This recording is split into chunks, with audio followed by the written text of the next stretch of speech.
संसार को शांति का पाठ पढ़ाने वाले महाकारुणिक भगवान गौतम बुद्ध जी के चरणों में कोटि कोटि नमन करती हूँ और संसार के अनमोल रत्न द ग्रेटेस्ट इंडियन और भारत रत्न और महान अर्थशास्त्री, महान समाज सुधारक, महान दार्शनिक बाबा साहेब बोधिसत्व बाबा साहेब अम्बेडकर जी के चरणों में कोटि कोटि नमन करती हूँ और माता सावित्री बाई फूले जी के चरणों में कोटि कोटि नमन, हम सबकी माता रमाबाई जी के चरणों में कोटि कोटि नमन और अपने तमाम महापुरुषों के चरणों में कोटि कोटि नमन करते हुए आप सभी को मेरा गर्व से नमो बुद्धाय, जय भीम।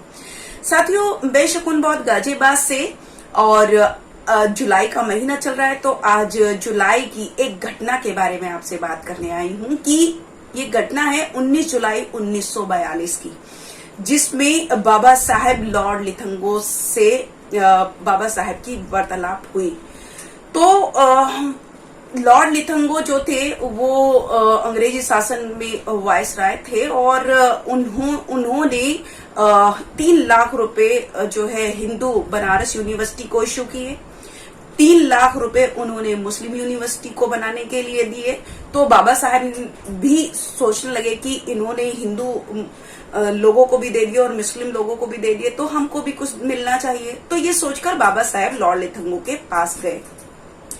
वहां जाकर उन्होंने कहा कि आपने मुस्लिम यूनिवर्सिटी को आपने 3 लाख रुपए इशू कर दिए, आपने हिंदू यूनिवर्सिटी को 3 लाख रुपए इशू कर दिए, तो आप हमारी एजुकेशन के लिए भी हमको पैसा इशू कीजिए। तो लॉर्ड लिथंगो बड़ा आश्चर्यचकित हुआ। उन्होंने कहा कि doctor Ambedkar you are Hindu.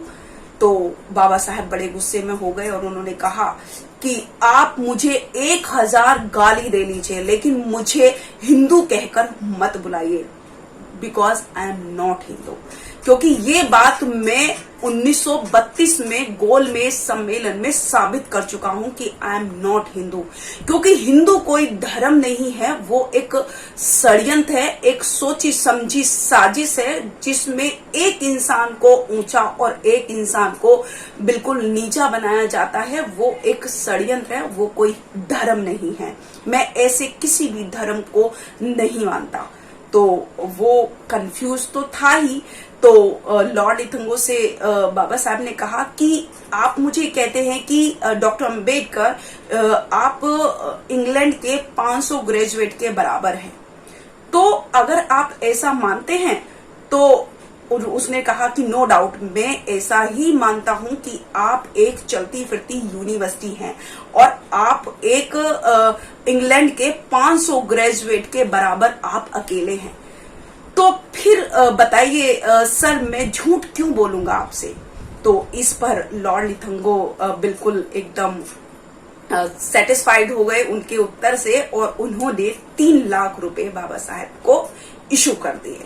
अब 3 लाख रुपए जब बाबा साहब को मिल गए तो बाबा साहब ने सोचा कि मैं यूनिवर्सिटी तो नहीं बना सकता अभी, लेकिन बाबा साहब ने सोचा कि अगर मैं अकेला पढ़ लिख कर इतने सारे अधिकार दिला सकता हूं तो यदि मेरा समाज भी पढ़ लिख जाएगा, यदि वो भी बाहर की कंट्रीज में से पढ़कर आएगा तो वो भी समाज के लिए कितना काम करेगा।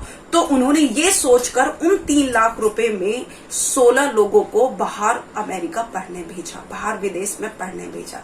लेकिन देखिए कि उसमें से केवल 2 ही लोग वापस आए, बाकी सब के सब वहीं बस गए, जिससे कि बाबा साहब को बहुत दुख हुआ। उसमें से एक जो आए थे उनका नाम KR नारायण था और एक और आए थे, लेकिन उन्होंने भी समाज के लिए कुछ ज्यादा किया नहीं। तो बाबा साहेब बड़े चिंतित थे, बड़े दुखी थे और यही सोचकर बाबा साहेब 18 मार्च 1956 को फूट फूट कर रोने लगे। क्योंकि बाबा साहेब ने तब तक मतलब 1956 तक बाबा साहब ने बहुत सारे कॉलेजों का निर्माण कर दिया था। बाबा साहब ने सारे हक अधिकार दिला दिए थे, यहाँ तक कि संविधान बनाकर उनको एक एक अधिकार दिला दिया था, राजनीति में उनको अधिकार दिला दिया था, आर्थिक रूप से उनको स्ट्रॉन्ग कर दिया था और सामाजिक रूप से भी उनको आगे लेकर आए थे। उन्होंने हर तरीके के लॉ बना दिए थे। लेकिन उसके बावजूद भी हमारा समाज जो है बाबा साहब के अधिकारों से और बाबा साहेब के आरक्षण से नौकरियों में आ गया, बिजनेस में आ गया, राजनीति में आ गया, लेकिन उसने समाज को सर्वोपरि नहीं रखा।